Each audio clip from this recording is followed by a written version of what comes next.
Baba? What's that, Alicia? Uy! Ang ganda talaga na bebe. Ay, di. Hi! Ah.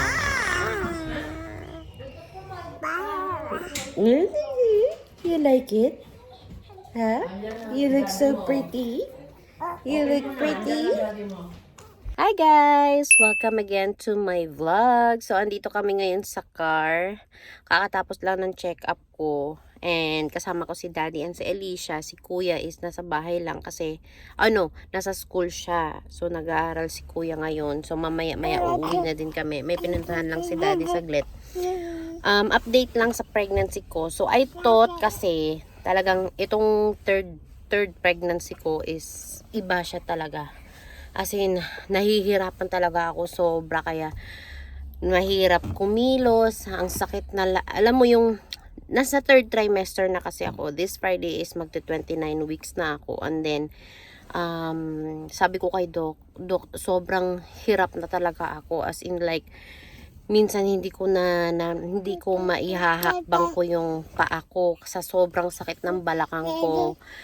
As in, masakit talaga lahat. Lalo na pag lagi-lagi kong karga si Alicia.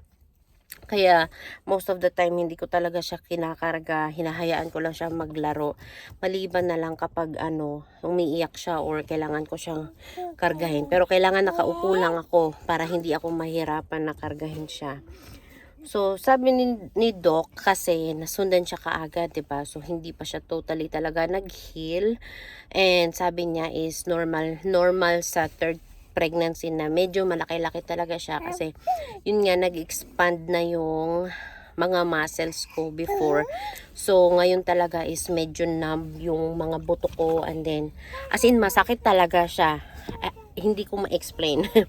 Tinatanong nga ako ni Kevin kapag nagre-reklamo ako sa gabi, sabi niya, gaano ba kasakit? Like 1 to 10. Sinasabi ko talaga, sagad talaga 10.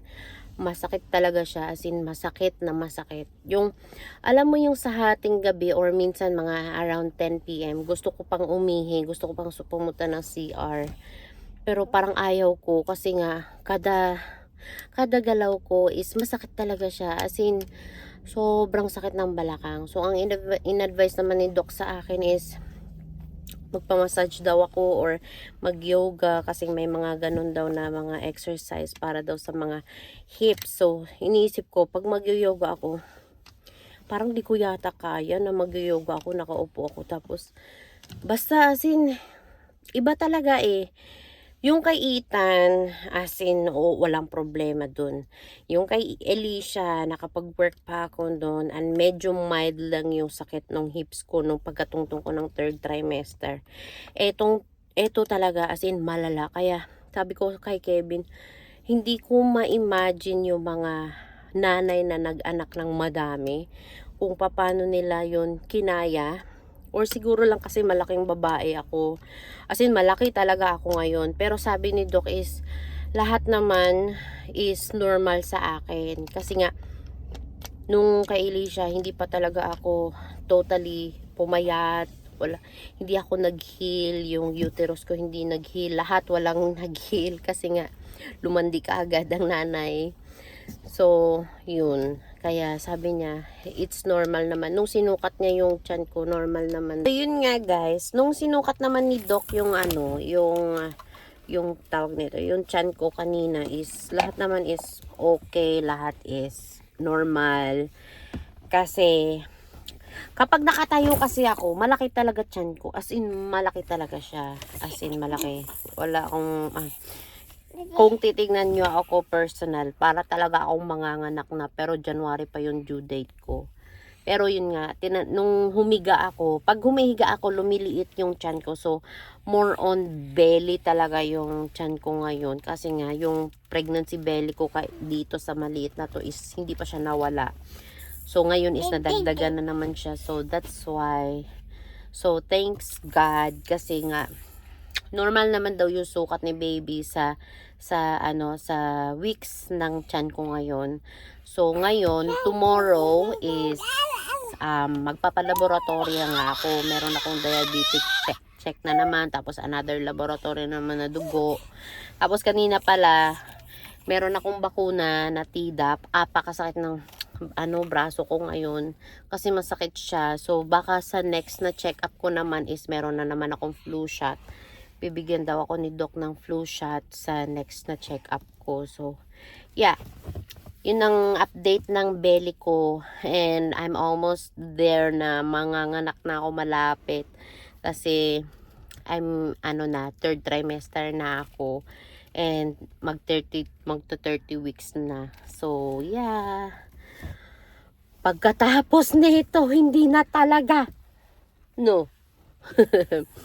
Yeah, hindi na talaga kasi feel ko pag mag-aapat pa kami tapos ganito, mas malala pa dito yung mararamdaman ko, like oh my god, hindi ko siguro kakayanin kasi ngayon as in para akong mangingiyak-ngiyak pag kahit nakahiga na ako.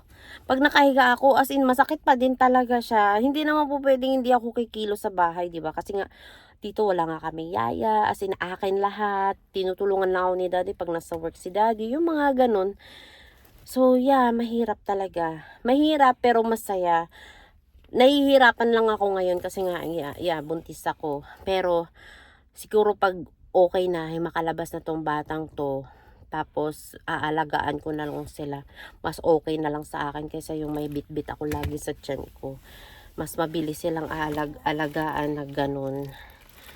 So, say hi! Say hi! Andito pa din kami sa city, hindi pa tapos si daddy sa sa pinuntahan niya. So later is uuwi na kami. And tomorrow is mag-trick or treat din kami bukas. First time niya mag-trick or treat, and I am the angel. I am the angel. You see how big my belly is? It's like I'm almost due. Kulangot. Tingnan mo yung kapatid mo na. Ayan na. Slowly, anak ko. Slowly. Slowly.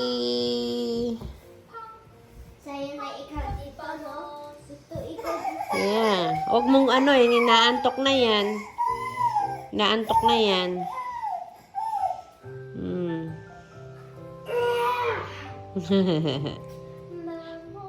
Hi guys! Malaglag si Elia. Hi guys! Say hi, guys. Hi, guys. Apagay mo, Ready ka na for tomorrow? What you could treat by Bully Biddies. Ha? Ready ka na for tomorrow's trick or And treat? it's my trick or treat, buddy. Eh, sino ka bukas? What's your costume? Construction worker. You're a construction worker. Yeah. Kasi, Ding, ding. kasi hindi pwede ang monster. Oh, doorbell auto. Ha? Nagawin yung slowdown. Ding, ding. No, ha? Huwag mo away, baby sister.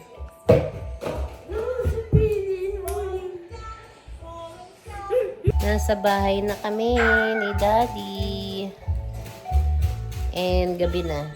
And bukas, magti-trick or treat si Ethan and si Ellie. Nag-play tayo na yun. Yeah. Nagtawa.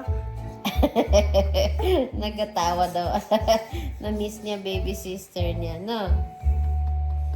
And baby brother is here.